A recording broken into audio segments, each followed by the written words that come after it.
Oo. Bali, ayan, ito. O hindi mo, kung papasikat yan, Dok. Wait lang. Hindi ang pinapasikat yan ng mga doktor eh. Sige. Inhale. Exhale. Oh, mabaho yung bibig mo, ha? Dok, nag-toothbrush ako, Dok. Kailangan natin ng kailangan mong mag-toothbrush. Kaya pala sumasakit. Bakit yung bibig ko chinecheck nyo eh? Dito kayo nakatutok. Sige, ulitin natin.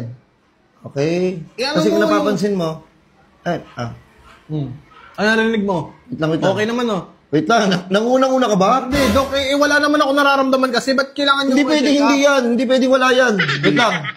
Ito na. Hindi pwedeng wala kayo. Hinahanapan pa ng butas. Wait lang. Kupal ka.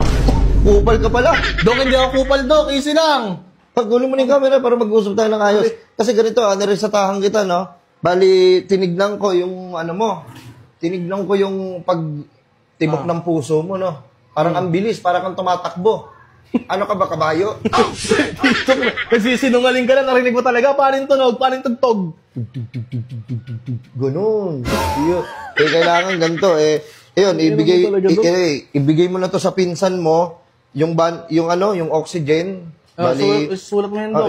Isulat ko, wala kasi akong ballpen, pero kabisado ko naman. Paano ako, boss? Dok, kakabisaduhin ko rin yan. Mahina ako sa memorya, Dok. Proper ako nung nag-aaral ako. Hindi, ganito na lang. Bali, yung pinsan mo, nahirapan huminga. Oo, okay, bigyan natin ng pambomba ng gulong. Tapos, ang bomba ng gulo. Ikaw, ang bilis ng tibok ng puso mo. Uy, hindi ako inaatake ng oso, ha? Hindi. Kung sinasabi yung gano'n. Bali, resetahan kita ng toothpaste. Bakit? Kasi pag inhale mo, pag exhale mo, parang kang umutot. Dok, ang layo ng puso, Dok! Hindi ka nag-toothbrush ako sa ulo ata, Dok, eh. Wait lang. Bali, ganun ng dalawa. Tapos, di ba, minsan na, di ba, para pag nagkaroon ka ng sugat, meron ka kagad Band-Aid. Band-Aid. Okay. Sige, kunin ko na yan, Dok. Bali, itong gamot, hindi ko na ipapabayad sa'yo to, no? Okay. Bali, babayaran mo na lang is yung pagpapacheck up. Babayaran ko yun, Dok. Parang wala naman kayo natulong sa akin. Magkano yun, Dok? Bali, 15K lang kasi sa service charge. Bali, ito, sabi mo sa pinsan mo na may allergy na nangangati, gamitin niya to 2 times a day. Paano pag nangati pa siya ng higit pa sa 2 beses? Hindi niya pwedeng galawin ito dahil yun yung nireseta ko sa inyo. Kupal ba kayo? May ano ba?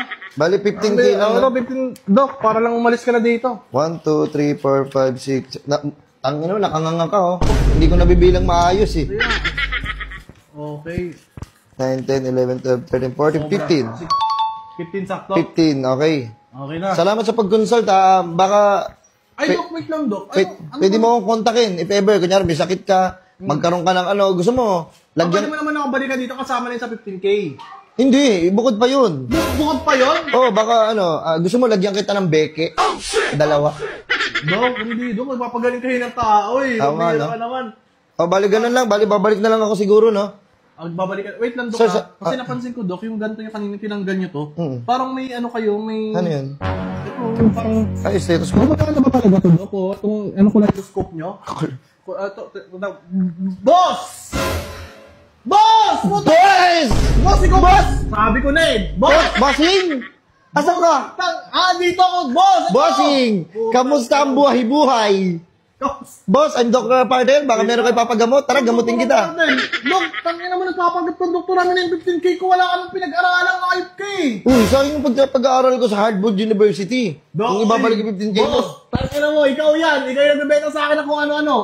Boss! Boss! Sabi na eh. Tangin na, dalawa inalis mo. Kupal ka talaga. Boss, sabi ko na nga ba, boss? Tangin naman po si 15K ko, boss. Hindi ka naman nag-aaral eh. Wait lang. Nag-aaral, kaya pala mga basic yung pinag-aano mo sa akin. Ay, may magpapagamot pa dyan? Ha? Boss!